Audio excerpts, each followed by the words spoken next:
दोस्तों, हम सब के लिए बहुत खुशी की बात है कि गुरुदेव को अभी अनाउंस हुआ है कि फ़क्र हरियाणा ख़िताब से नवाजा जाएगा।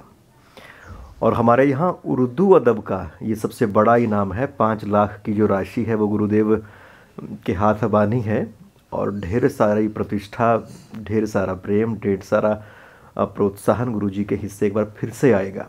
असल में गुरुजी की शख्सियत इस तरह की है ही है कि ये सब चीज़ें फिर उसके साथ जुड़ती चली जाती हैं और बड़ी सहजता के साथ। गुरुदेव, इस इनाम के लिए, इस सम्मान के लिए आपको बहुत सारी बधाई। बहुत बहुत धन्यवाद आपका।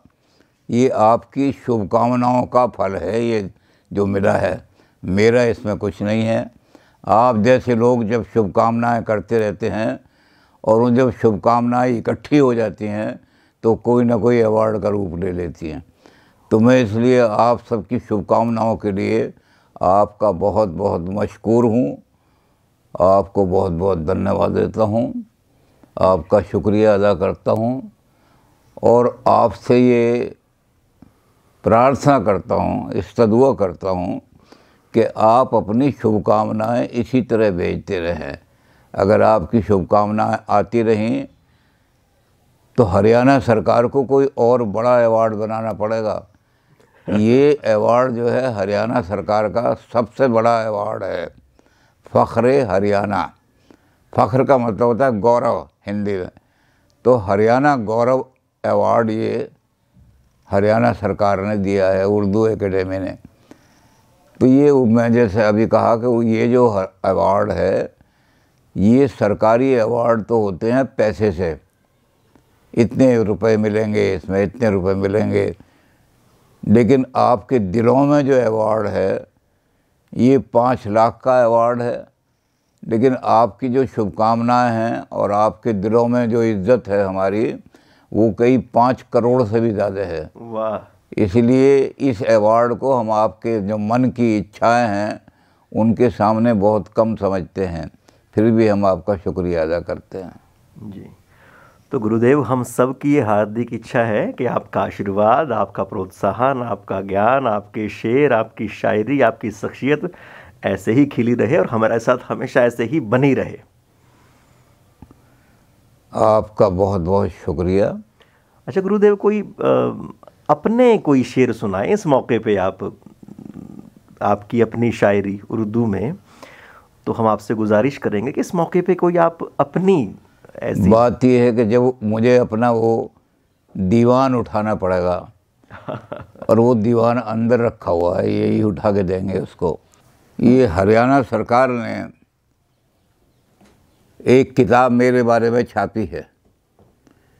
इसमें मेरी सवाने हयात यानी मेरी ज़िंदगी के हालात, कहाँ मेरी तालीम हुई, कहाँ मैं पैदा हुआ, कहाँ मैं दुनिया में कैसे आया, ये बड़ी लंबी चौड़ी किताब हरियाणा सरकार ने छापी है।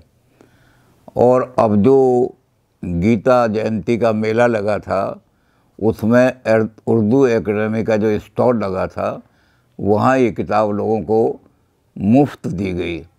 जो लोग थोड़ा सा भी रुचि रखते थे कि ये नाज़िम साहब हैं कौन, तो वो नाज़िम साहब वो किताबें रखी हुई थी उनको मुफ्त दे देते थे। तो वो बता रहे थे कि शायद 100-150 किताब जो है लोगों ने रुचि दिखाई और ले गए। तो ये किताब जो है हरियाणा गवर्नमेंट, हरियाणा सरकार का एक तोहफा है। जी, तो गुरुदेव, अब आप इसमें से कोई अपनी नज़्म, कोई गज़ल, कोई कता सुनाएं प्लीज़ हमें।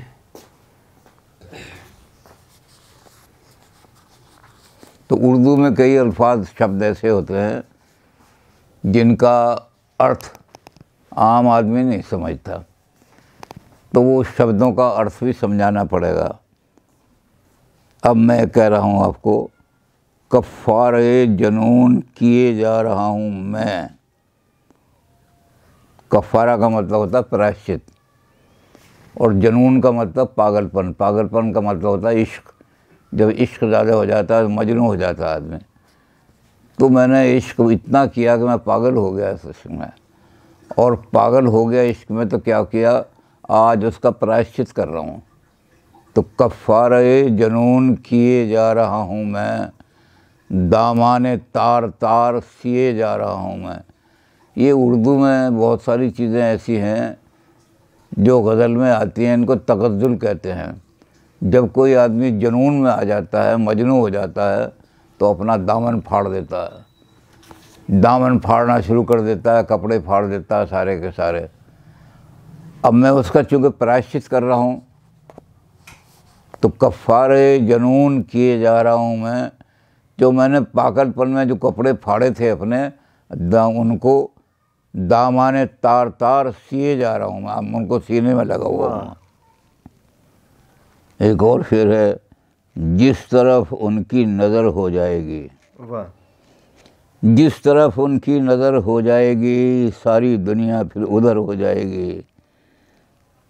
वो नहीं आएंगे तो ए हमनशे, वो नहीं आएंगे तो ए हमनशे, हिजर में यूं भी बसर हो जाएगी, बिना उनके भी उधर हो जाएगा। और ख़ुद ब खुद खिंचकर चले आएंगे वो, आह दिल जब पुरअसर हो जाएगी। जब मैं दिल से कहूँगा हाय, तो उसका जो असर होगा वो इतना असर होगा, वो खिंच करके चले आएंगे अपने आप। मेरी एक आह का असर इतना हो जाएगा कि वो खिंचते हुए चले आएंगे, है जी। इसके लिए एक शायर बड़ा अच्छा लिखा उसने कि काम आखिर जज्बे बेइख्तियार आ ही गया। इश्क जो किसी का अख्तियार नहीं है। इश्क जो है अपने आप जब भड़कता है, पैदा होता है, तो किसी के बस में नहीं आता। तो जज्बे बेइख्तियार कहते हैं इसको। काम आखिर जज्बे बेइख्तियार आ ही गया, और दिल कुछ इस सूरत से तड़पा, उनको प्यार आ ही गया। बहलता नहीं दिल किसी सांस से, बहलता नहीं दिल किसी सांस से, ये मानूस है तेरी आवाज़ से। वाह वाह। कितने ही साज बजाओ दुनिया में, मेरा दिल नहीं बहलता उनसे। आप जल तरंग बजाओ, सितार बजाओ, हारमोनियम बजाओ, और कुछ भी बजाओ, मेरा दिल नहीं किसी से खुश होता। तो मेरा दिल किस चीज़ से खुश होता है? ये तो मानूस है तेरी आवाज़ से। जब तेरी आवाज़ सुनता हूँ तो उससे ज़्यादा मुझे असल आनंद आता है, तब मेरा मन भरता है, क्योंकि तेरी आवाज़ से ज़्यादा सुरीली किसी भी साज की आवाज़ नहीं है। चलिए। और गुरुजी इसमें ऐसा है हमारे साथ भी कि हम भी चाहे दुनिया में कुछ सुन लें, जब तक हम आपकी आवाज़ ना सुने, जब तक हम आपके लेक्चर ना सुने, तो हमें भी किसी को चैन वो आता नहीं। और मित्रों, इसमें एक और बात है कि ऐसे बहुत सारे लोग हो सकते हैं कि जो बहुत बेहतरीन शायरी करते हों, एक से एक वो शेर लिखते हों, पर गुरुजी का तो फिर ये है कि शायरी भी गुरुजी के व्यक्तित्व का एक हिस्सा है। यानी कि गुरुजी ने इतने तरह से ज्ञान को जिया है, इतने तरह से जीवन को सशक्त बनाने के लिए उसका इस्तेमाल किया है कि शायरी भी उसका हिस्सा बन पड़ती है। तो यही गुरुदेव की जो पर्सनालिटी है उसकी खूबसूरती है, और यही फिर उस शायरी को वो मजबूती, वो ताकत देते हैं। तो एक बार फिर से हम सब की ओर से गुरुदेव आपको फ़ख्रे हरियाणा खिताब की बहुत बहुत मुबारकबाद। धन्यवाद, बहुत बहुत शुक्रिया आपका।